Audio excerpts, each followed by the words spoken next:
Assalamualaikum warahmatullahi wabarakatuh, sahabat-sahabatku yang dikasih oleh Tuhan kita Allah. Jumpa lagi nih dengan hamba Pendeta Abednego di channel Mantan Kristen, teman-teman.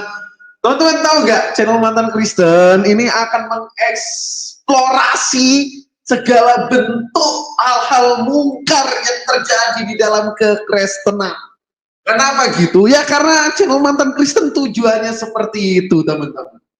Di kesempatan kali ini saya akan membongkar, gak hanya membongkar ya, menampakkan kepada kalian umat muslim ataupun Kristen pertengkaran sesama anak Tuhan. Dari teman-teman 2025, sejak abad pertama Kristen berdiri, mereka masih bertengkar. Kalau pertengkarannya khilafiyah itu nggak masalah, teman-teman. Tetapi yang mereka pertengkarkan itu hal fundamental tentang konsep teologis, teman-teman. Jadi kapan waktu saya melihat di beranda kanal YouTube saya, si Dr. Deki Ngadas, si Verbum Veritatis yang dulu pernah saya bal-bali, membuka mulutnya nyerang Katolik, teman-teman. Orang Kristen, pendeta Kristen, orang Reform bilang kalau Katolik itu penyembah berhala. Kenapa gitu kalian? Karena Katolik, ini aku hanya kutip perkataan Pak Deki ya, teman-teman Katolik, jangan tersinggung, jangan sakit hati. Karena mereka berdoa kepada Maria, berdoa kepada entitas lain yang bukan daripada Tuhan, itu idolaters, penyembahan terhadap berhala. Jadi teman-teman, cubit-cubitan antara Protestan dan Katolik ini sudah dilakukan berangsur-angsur dari dulu. Saya nggak tahu kenapa ada seorang dosen, seorang teolog mencoba menyerang gereja mula-mula, yakni gereja Katolik. Ya, habis ini saya tunjukin videonya. Sangat jelas, bukan kata Goldian bahwa Katolik itu penyembah berhala. Tetapi kata si Deki Ngadas yang menyembah 3 pribadi Tuhan, bahwa Katolik itu nyembah berhala. Ini teman-teman, ngeri serius. Harus pakai cek.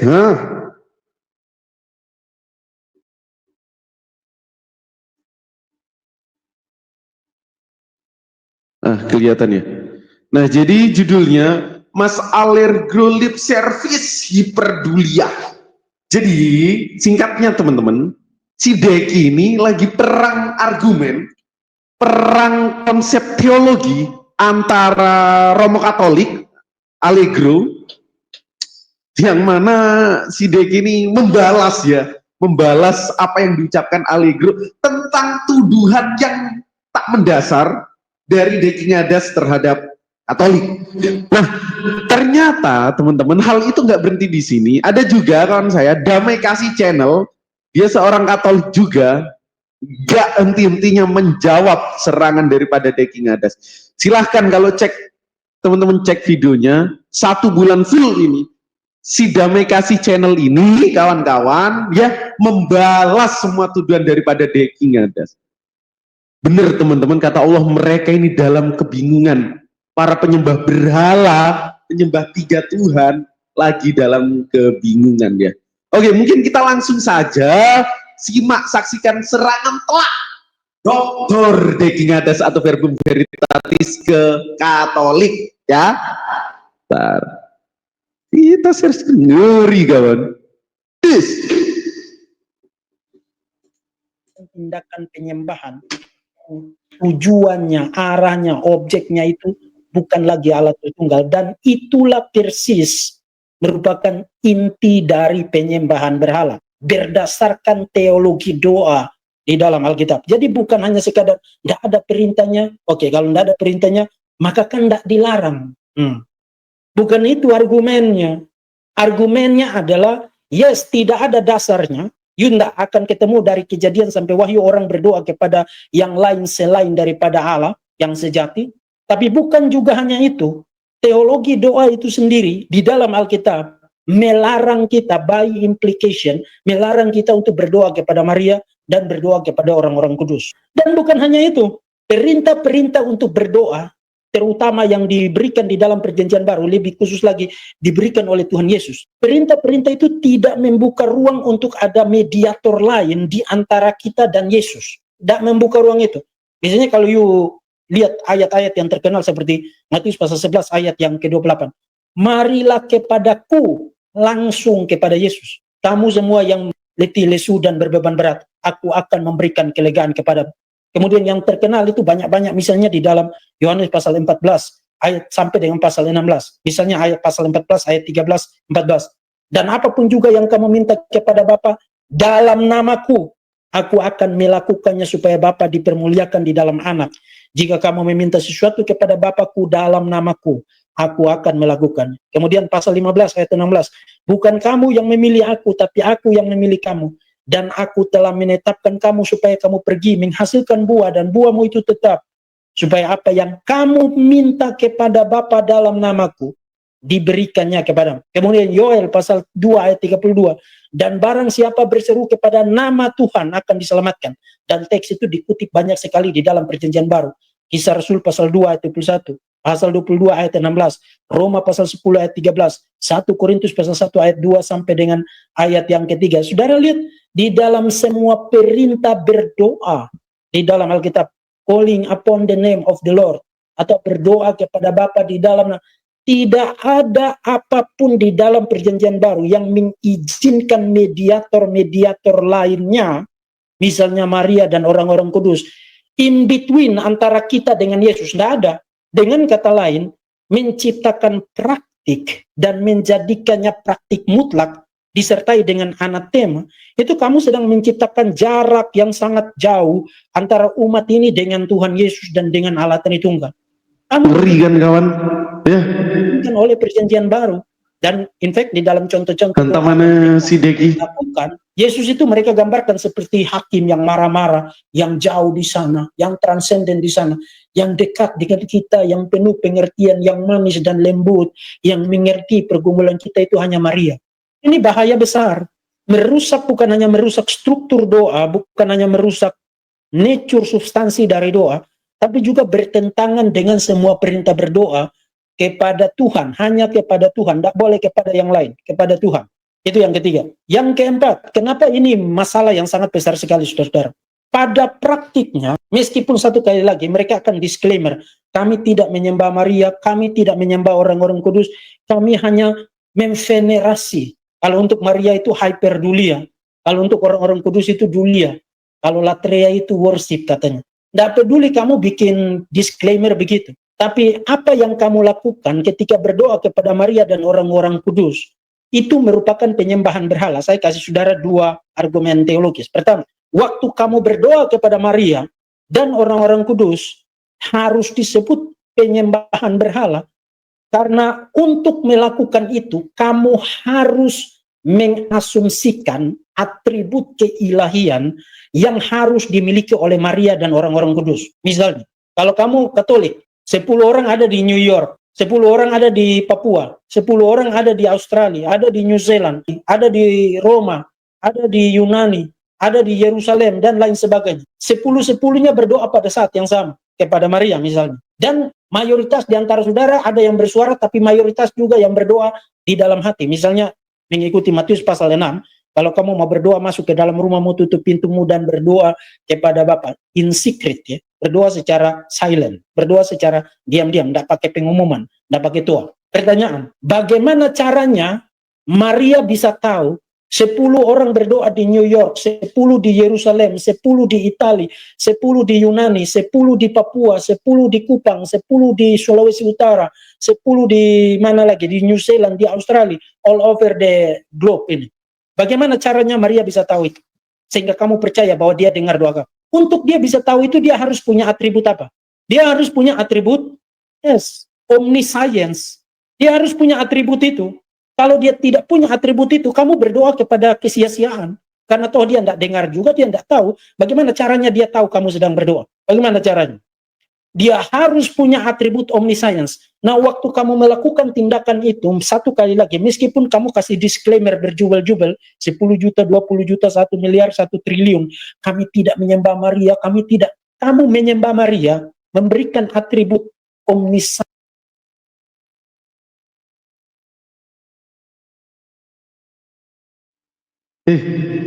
Cek. Aduh, kok nggak masuk? Nah, teman-teman bisa denger kan? Apa yang dikatakan Becky Ngadas? Telak, teman-teman. Serangannya telak ke orang Katolik. Hei Katolik, kalian masa diem aja? Kepercayaan yang baru datang abad 16 ngatain kalian penyembah berhala, kalian itu nyembah Maria. Wow, ganas, telak serangannya Verbum Veritatis. Ya, gini loh, sebenarnya saya nggak mau terlalu masuk dalam banget. Saya cuma mau nunjukin ke kalian Kristen, siapa bilang antara Katolik sama Protestan itu konsep teologinya sama? Siapa bilang? Coba buka mulutmu. Oh, kita nggak ada perbedaan antara Katolik sama Protestan. Masalah deuterokanonika juga berdarah-darah. Masalah reformnya Martin Luther pun itu juga ngeri. Di mana ada beberapa tuntutan daripada Martin Luther. Terus gereja juga ngeluarin semboyan, ngeluarin sayembara, tangkap Martin Luther hidup-hidup. Lo bunuh Martin Luther gak di penjara. Nah, ini salah satu aktivisnya, aktivis reform, aktivis Lutheran, buka mulutnya nyerang gereja abad pertama. Bahwa kalian, orang-orang Katolik yang berdoa kepada Maria menyembah berhala, bukan kata dia. Kata si Deki. Nah, coba kita komparasi sama Islam, teman-teman. Entah alirannya Sunni, Salafi, Syiah, mereka sepakat tidak ada perselisihan bahwa la ilaha illallah la syarikalah. Tidak ada Tuhan selain daripada Allah dan tidak ada sekutu baginya. Selesai. Masalah yang fundamental kita sudah selesai ketika Nabi Muhammad selesai mengemban masa kenabiannya. Kata Allah telah sempurna Islam bagimu. Al yauma akmaltu lakum dinakum wa atmamtu alaikum nikmati wa raditu lakumul Islam madina. Al-Maidah ayat 3 sebagai penutup risalah Al-Qur'an. Pada hari ini telah kucukupkan nikmat bagimu Muhammad, telah kuridhoi dinul yang hak untuk Muhammad, dan telah kusempurnakan Islam ini kepadamu. Setelah itu teman-teman, kita sepakat, tidak ada kata tidak sepakat bahwa kita punya konsep teologi itu tauhid tentang keesaan Tuhan. Ya, sedangkan mereka konsep Tritunggalnya berbeda-beda. Yang dibawa Theophilus sama yang dibawa Tertullianus juga beda-beda. Itu yang pertama. Terus antara Arius dan Athanasius juga berdarah-darah. Abad 1 ke abad 2. Lalu tentang posisi Roh Kudus di dalam iman Katolik dan iman Gereja Ortodok Timur itu juga berbeda-beda. Lalu sekarang Reform, lalu sekarang Protestan, lalu sekarang Lutheran menggugat bahwa Katolik itu merupakan penyembahan terhadap berhala, menjadikannya patung-patung yang ada di langit dan bumi itu penyembahan terhadap berhala, menjadikannya patung sebagai perantara itu penyembahan terhadap berhala. Bukan kata saya, tetapi kata teolog Protestan. Tepuk tangan. Betul teman-teman, kata Allah di dalam surat Al-An'am bahwa mereka itu bingung dalam kisah. Apa kata Allah? وَنُقَلِّبُ أَفْئِدَتَهُمْ وَأَبْصَارَهُمْ كَمَا لَمْ يُؤْمِنُوا بِهِ أَوَّلَ مَرَّةٍ وَنَذَرُهُمْ فِي طُغْيَانِهِمْ يَعْمَهُونَ.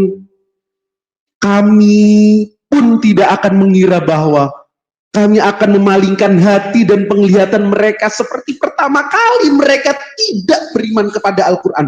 Serta kami membiarkan mereka bingung dalam kesesatan. Kata Allah apa? Bingung dalam kesesatan, tepuk tangan. terbukti mereka dalam kebingungan. Yang benar yang mana ya?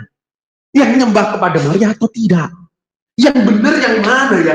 Yesus punya 3 peran atau ada 3 pribadi Tuhan yang memiliki peran-peran? Wow.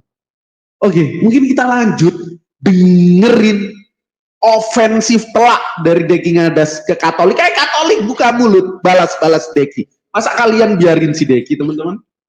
Saudaraku Katolik, aduh. Oke.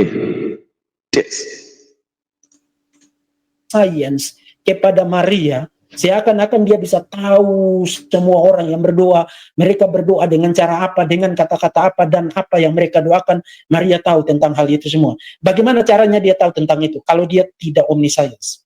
Jadi kamu mengatribusikan properti dan atribut keilahian yang hanya milik Tuhan, kamu kasih itu kepada Maria dan orang-orang kudus ketika kamu melakukan praktik berdoa. Minta maaf, saya tidak bermaksud menyerang kamu, tapi itu idolatry, itu penyembahan berhala.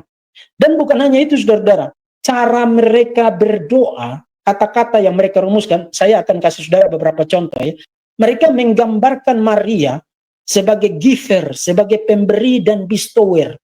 Orang yang memberikan anugerah, yang punya kekuatan melebihi neraka, dan pengharapan mereka satu-satunya hanya kepada Maria. Misalnya, kalau saudara lihat contoh yang pertama, ini bukan ngarang sendiri, mayoritas ini doa-doa yang muncul pada abad-abad pertengahan, dan beberapa diantaranya berasal dari Paus Sixtus IV ya, Sixtus IV.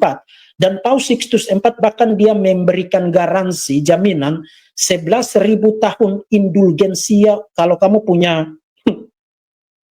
kalau kamu punya kerabat atau nanti kamu masuk purgatori, kamu dapat diskon 11.000 tahun. Kalau kamu doakan kata-kata ini. Ini dari Paus, ini bukan dari Sam Rendonggai yang compang-camping, gembel-gombel, tak jelas duduk di pinggir jalan, kemudian dia berdoa. Ini dari Paus, ini doa-doa yang mereka doakan, diharuskan untuk berdoa, bahkan dikasih jaminan. Jualan asuransi ya, kamu akan dapat indulgensia 11.000 tahun di purgatori kalau kamu doa-doa ini. Oh Noble Mary, excellent above all, procure for us forgiveness. Saudara baca kata-kata ini, saudara langsung sakit kepala. Yang paling mulia di atas segalanya, berikanlah pengampunan kepada kami. Jadi yang memberikan pengampunan itu Maria. Yang memberikan pengampunan itu bukan manusia. Pengampunan itu diberikan oleh Tuhan Yesus Kristus. Oh Mary full of grace, sweet, mild, and beautiful, grant us grace. Berikan kami anugerah. Jadi Maria digambarkan sebagai the giver of grace, pemberi anugerah. Nah kalau saudara pikir saya lebay menafsirkan itu, you baca lagi yang di bawah itu. Oh Maria yang mulia, lembut dan menyenangkan, persiapkanlah kemuliaan bagi kami. Jadi Maria mempersiapkan kemuliaan bagi mereka. Ya perawan Maria yang suci dan semua orang kudus dan orang-orang pilihan Tuhan, datanglah menolong aku yang malang sekarang dan pada saat kematianku. Jadi dia mau mati, Maria datang menolong dia. Buatlah Tuhan Allah kita baik bagiku dengan jasa dan doamu. Dan oleh karena itu mau ke engkau ya perawan Maria, mendekatlah ke tempat suci dan seterusnya. Kebaikan dan rahmat apapun dengan senang hati disimpan oleh Raja kemuliaan di dalam dirimu, sebagai perbendaharaan teraman sejak hari pembuahanmu hingga saat engkau diangkat ke surga. Kemudian melalui pengampunanmu, ini bukan melalui pengampunan Tuhan, tapi pengampunan Maria loh, through your forgiveness, melalui pengampunanmu yang diberikan kepada orang-orang yang bersalah, through your grace, melalui anugerahnya Maria loh ini, confer on the just. Kemudian, oh you who are more beautiful than the stars, engkau yang lebih indah dari bintang-bintang, diberkati di antara semua wanita, placate your son, tenangkanlah anakmu. Jadi Yesus itu digambarkan seperti tukang marah-marah yang nanti bikin dia tenang dan teduh, itu adalah Maria. Cleanse of all faults, bersihkanlah semua kesalahan dari orang-orang beriman. Ini Maria loh ini. Jadi Maria memberikan anugerah, Maria memberikan rasa aman, Maria membersihkan semua kesalahan orang-orang beriman. Kemudian, oh Queen of Heaven, Ratu Surga, most gracious Mother of your offspring, do not spurn me, I commend myself to you alone. Saya menyerahkan diri saya hanya kepada engkau. You butuh berapa banyak untuk matamu yang buta spiritual itu untuk melihat ini penghujatan dan penyembahan berhala. Bukan hanya itu. Oh Mother of Perpetual Health, wahai Bunda penolong abadi, engkau penyalur segala pemberian yang Tuhan berikan kepada kami para pendosa yang malang. Di tanganmu aku menyerahkan keselamatan kekalku, dan kepadamu aku mempercayakan jiwaku. Di tanganmu, in thy hands I place my eternal salvation, and to thee I trust my soul. Ini gila. Di tangan Maria kamu menaruh keselamatan kekalmu dan mempercayakan jiwamu kepada Maria. Count me among thy most devoted servants. Take me under thy protection. Di bawah perlindunganmu. It is enough for me. Itu cukup bagi saya. If you protect me, I fear nothing, not from my sins, because thou will obtain for me the pardon of them, not from the devils, because thou art more powerful than all hell together. Engkau lebih kuat dari seluruh neraka, bayangkan. Not even from Jesus. Jadi bahkan Yesus pun tidak bisa ngapa-ngapain saya. Kalau engkau yang melindungi saya. My judge, because by one prayer from thee, he will be a peace. Jadi you lihat waktu mereka bilang kami tidak menyembah, kami hanya dulia, hanya hyperdulia, itu menjadi lip service, manis di bibir, hanya jadi kembang gula. Karena doa itu sendiri merupakan tindakan penyembahan, dan karena itu tidak heran you ketemu isi-isi doa, model-model seperti tadi. Maria pemberi anugerah, keselamatan kuku taruh di tanganmu. Kalau engkau yang melindungi aku tidak takut akan dosaku, bahkan engkau lebih kuat dari seluruh neraka. Hanya kepada engkau saja aku menyerahkan diriku. Itu kan kata-kata yang kita harus ngomong kepada Tuhan Yesus, bukan kepada Maria. Waktu kita ngomong itu kepada ciptaan, kita sedang menciptakan berhala. Dan berhala itu adalah kejijikan di mata Tuhan.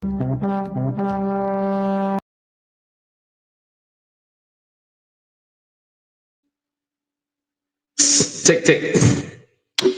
Udah masuk ya. Nah, teman-teman, bukan aku yang ngomong, bukan umat Islam yang ngomong bahwa Katolik itu merupakan penyembah berhala. Tetapi seorang teolog, seorang pakar, seorang rektor STT teologi langsung yang ngomong bahwa umat Katolik yang sudah berdiri sejak abad ke-1 keimanannya salah karena mereka menyembah terhadap berhala, dan itu kekejian. Wow. Jadi bukan main, teman-teman. Statement Deki ini representasi dari umat Protestan di Indonesia. Karena siapa dia? Punya kredensi. Dia rektor, teman-teman. Aku tunjukin ya. Rektor dia. Rektor STT. Ngeri walaupun STT-nya kecil sih. Astagfirullahaladzim. Dia mereka emang dalam kebingungan ini loh. STT-nya si Deki, Rai Batam, Dr. Deki Ngadas punya rektornya dia, teman-teman. Dia open donasi sampai bisa bikin STT. Ya. Jadi dia punya kredensi, dia punya kredibilitas buat mengkafir-kafirkan sesama Kristen, boleh. Nah, aku mau tegasin lagi, di sini aku nggak mentafsir ayat kalian, nggak mencomot-comot ayat kalian, tapi aku menukil ucapan daripada sesama Kristen yang bilang Katolik penyembah berhala. Ayo Damai Kasih Channel, sikatlah. Aku suka laga kalian sesama Kristen, sesama penyembah tiga pribadi Tuhan, suka teman-teman. Nah ini nih, ternyata si Damai Kasih Channel, martir Katolik, nggak berhenti, nggak hanya tinggal diam. Sebulan penuh full diserang si Deki ini ya, teman-teman. Besok kita bahas, ya. Dimana di sini ada tajuk yang dibuat Luther kalah debat, buang kitab Deuterokanonika. Saudaramu ikut tradisi suci, kok protes? Verbum veritatis. Wow. Jadi menarik kalau kita simak, kalau mereka dalam kebingungan. Oke, itu aja teman-teman. Aku akan tutup sesi kita dengan firman Allah. Ya, aku tunjukin. Ini baca ya, terhitung-terhitung. Supaya kalian tahu bahwa apa yang disampaikan Allah benar. Dalam surat Al-An'am, wa nuqallibu af'idatahum wa absarohum kama lam yu'minu bihi awwala marrah wa nadarruhum fi do'yanihim ya'mahun. Kami akan memalingkan hati dan penglihatan mereka seperti pertama kali mereka tidak beriman kepada Al-Quran. Serta kami membiarkan mereka bingung dalam kesesatan. Sahabat, kebingungan itu telah kita tampakkan secara kasat mata. Telah kita lihat secara terang benderang. Sesama iman, sesama percaya bahwa Yesus mati dan dibangkitkan di antara orang mati, mereka tas-tas-tas-tesan. Fundamental teman-teman, hal teologis. Ya, nggak tahulah ya.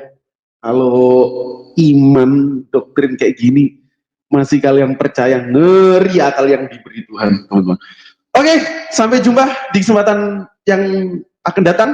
Pendeta Abednego mohon pamit. Semoga Allah, Tuhan tempat bergantung segala makhluk, bukan Tuhan yang digantung oleh makhluknya, memberkati dan merahmati kita semua.